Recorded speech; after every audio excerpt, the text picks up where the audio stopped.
Hello बच्चों, मैं अपने यूट्यूब चैनल पर आप सभी का स्वागत करता हूं। देखते हैं आज की क्लास।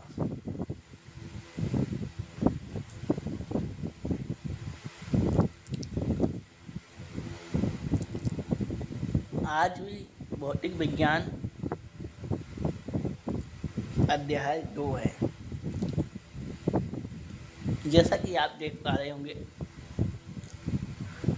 अध्याय 2 में हम पढ़ेंगे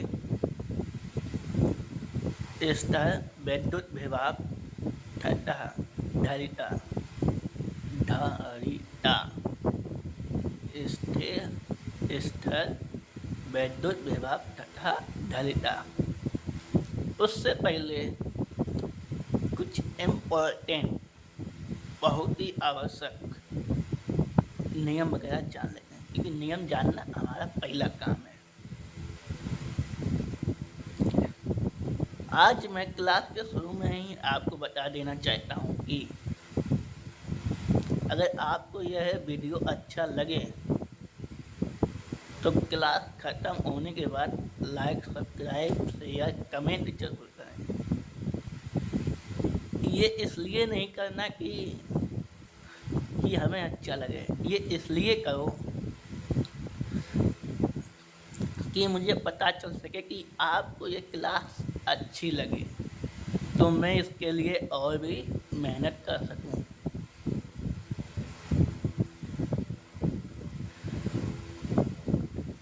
अगर आपको ये क्लास पसंद ना आए तो कमेंट में पसंद ना भी लिख सकते हैं, तो मैं उस हिसाब से आगे मेहनत और करूँगा, जिससे आपको अगली क्लास पसंद आनी चाहिए। चलते हैं फिर स्टार्ट क्लास। एकल बिंदु आवेश Q के लक्षण एकल बिंदु आवेश Q के कारण r दूरी पर विद्युत विभव।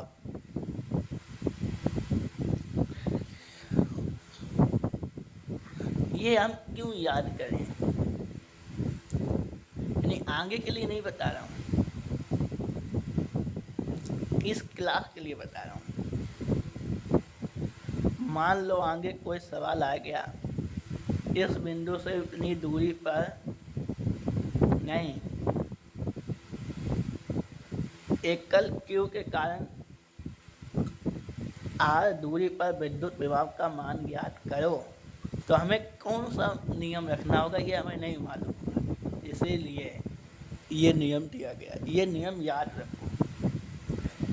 एकल बिंदु आवेश Q के कारण r दूरी पर विद्युत विभव, उसका फार्मूला,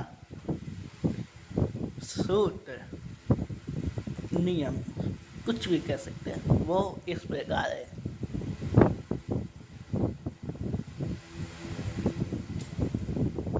ओके, चलते हैं अगले नियम, सूत्र की तरफ।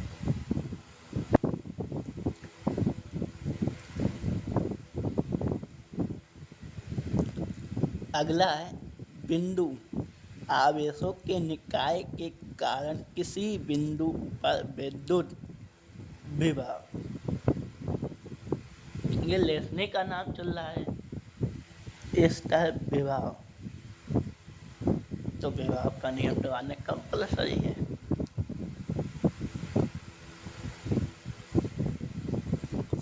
ऊपर विद्युत विभव था, यहाँ जो है विद्युत आवेशों के निकाय के कारण किसी बिंदु पर विद्युत विभव, उसका फार्मूला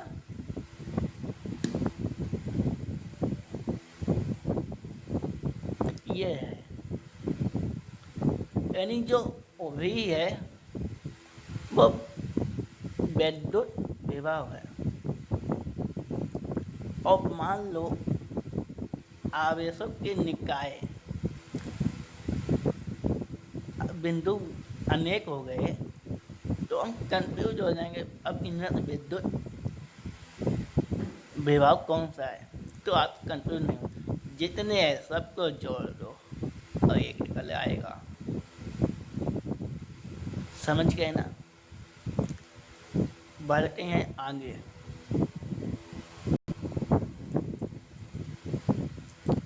अगला है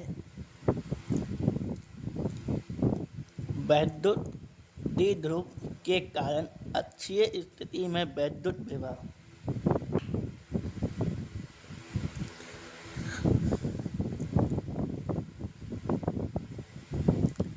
वैद्युत द्विध्रुव के कारण अक्षीय स्थिति में वैद्युत विभव। कैमरा में विभव नहीं दिख रहा है, चलो कोई बात नहीं।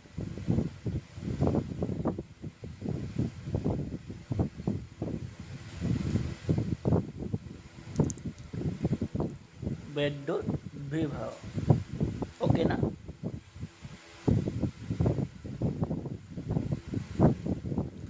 लेकिन फार्मूला पूरा समझ आ रहा है आपको। एक बात तो याद हो ही गई होगी आराम से कि जो ये V है ये वैद्युत विभव है। समझ गए ना। चलते हैं आगे।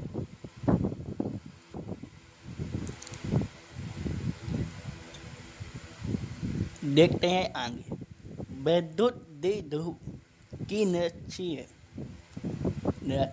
स्थिति में वैद्युत विभव क्या होगा।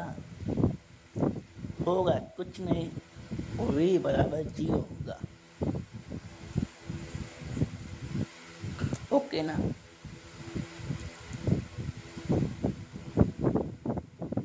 वैद्युत द्विध्रुव की निरक्षीय स्थिति में वैद्युत विभव।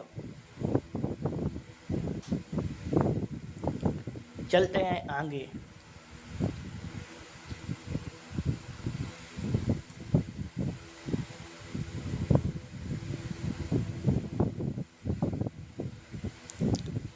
देखते हैं आगे क्या है।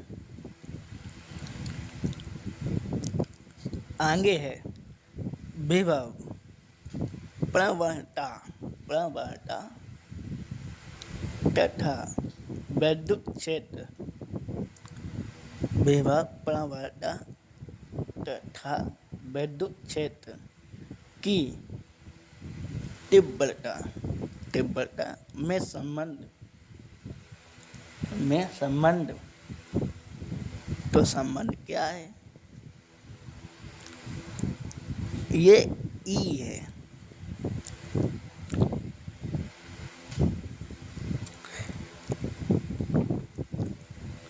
जो ये है वो विद्युत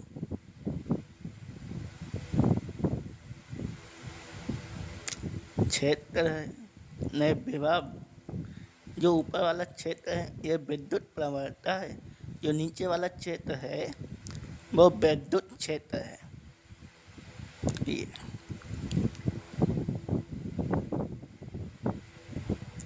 क्योंकि विभव का भी हो गया, प्रवणता का डी हो गया। आराम से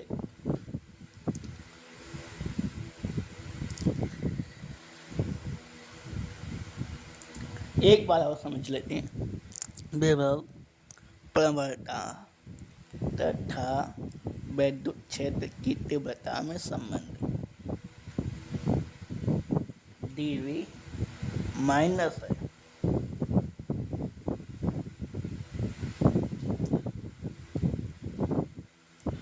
आज की क्लास यहीं पर ख़त्म होती है।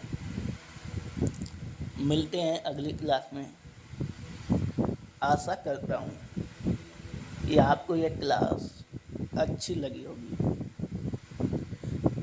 अगली क्लास के लिए गुड लक।